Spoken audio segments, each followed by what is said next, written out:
नमस्कार। ABN news में आपका बहुत बहुत स्वागत है और मैं हूं सुरेश झा।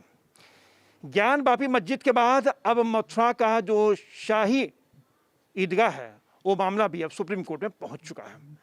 मथुरा जन्मभूमि ट्रस्ट के एक हिस्से पे जिस तरीके से ईदगाह को जो जमीन दी गई है उसको सुप्रीम कोर्ट में चुनौती दी गई है और चुनौती दी है एडवोकेट एमएल शर्मा ने, जो इस समय हमारे साथ बातचीत करने के लिए मौजूद हैं। ये पूरा मामला क्या है, इस पूरे मामले पर हम जानकारी लेते हैं एमएल शर्मा से, जो याचिका करते हैं। आइए बात करते हैं।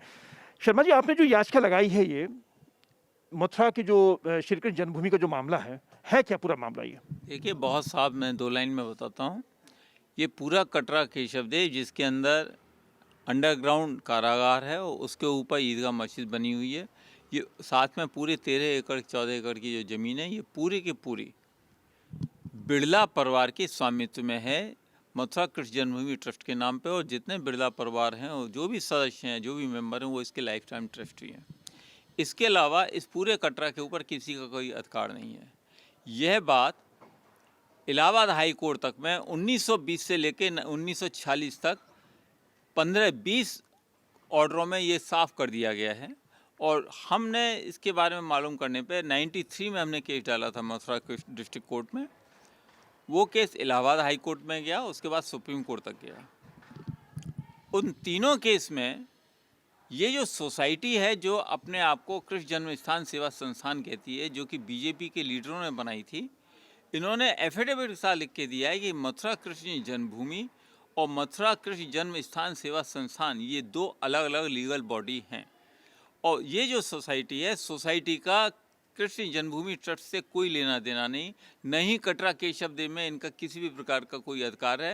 ये सारी संपत्ति केवल ट्रस्ट को बिलोंग करती है। यहाँ तक कि सोसाइटी की भी अगर कोई संपत्ति है जो हमने अर्न की है यहाँ पे बनाने के लिए, वो संपत्ति भी ट्रस्ट को बिलोंग करती है।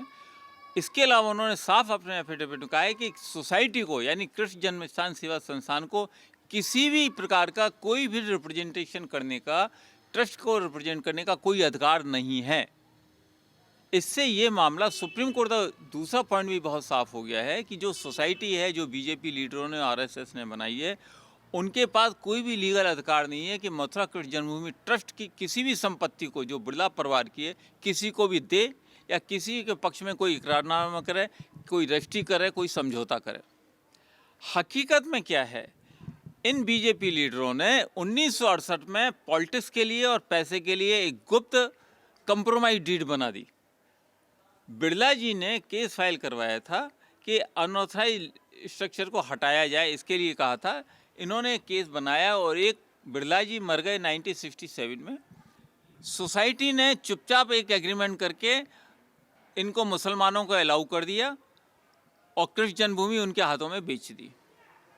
हमने आज अब ये दोबारा दोनों पक्ष मिलके, मुसलमान और आरएसएस, बीजेपी, ये सारे पक्ष आपस में मिलके वहाँ पे एक नया प्रोपोगंडा क्रिएट कर रही हैं। केस पढ़ रहे हैं मथुरा कोर्ट में, ये कह के कि कृष्ण भगवान की संपत्ति हमें दी जाए और इस एग्रीमेंट को कैंसिल किया जाए, यानी वो इस एग्रीमेंट को जस्टिफाई ठहराने की कोशिश कर रहे हैं। ये अपने आप में सबसे बड़ा फ्रॉड है हर किसी के ऊपर। हमने बिड़ला फैमिली को ही कांटेक्ट किया, बातचीत की, लेकिन हमारी लोगों से बात नहीं हो पाई। हमने सुप्रीम कोर्ट में केस डाला था हार करके, और हमने कहा है कि ये संपूर्ण ट्रस्ट की प्रॉपर्टी है। हाई कोर्ट और सुप्रीम कोर्ट तक ये क्लियर हो चुका है एफिडेविट के द्वारा। ये 2 अलग अलग बॉडी हैं। प्रॉपर्टी कृष्ण जन्म स्थान सेवा ट्रस्ट को बिलोंग करती है और ट्रस्ट ने कोई भी भूमि का एक भी हिस्सा, कोई भी अधिकार किसी भी प्रकार का किसी को नहीं दिया है। अतः या तो बिड़ला परिवार इस ट्रस्ट को नियंत्रण करे, चलाए, संभाले, और यदि बिड़ला परिवार का कोई भी सदस्य इंटरेस्टेड नहीं है तो वो सब लिख के दे दें और सेंट्रल गवर्नमेंट इसको 25, 50, 100 साल के लिए रिक्वायर कर ले। चलिए सर, आपका बहुत बहुत धन्यवाद। ये थे याचिकाकर्ता एमएल शर्मा जो हमारे साथ बातचीत कर रहे थे। बहुत ही पुराना मामला है, लेकिन मामला अब निकला है तो बात दूर तक जाएगी। मथुरा के कृष्ण जन्मभूमि का जो मामला था, अब ये मामला भी उजागर हो चुका है। जिस तरीके से ये अंदर खाने ज़मीन जो है मुसलमानों को, हालांकि जो एग्रीमेंट किया है एग्रीमेंट को भी गलत करार दिया जा रहा है, लेकिन वहाँ पर शाही ईदगाह जो बनाया गया है, जो शाही ईदगाह के आड़ में जो वहाँ पे जो नमाज अदा किया जाए, उनका जो आना जाना मुस्लिम का, उसको लेकर आपत्ति जताई गई है। अब देख रहे हैं सुप्रीम कोर्ट इस पूरे मामले को लेकर अपना क्या रुख अख्तियार करती है। कैमरा पर्सन राहुल के साथ सुरेश झा, ABN न्यूज़, दिल्ली।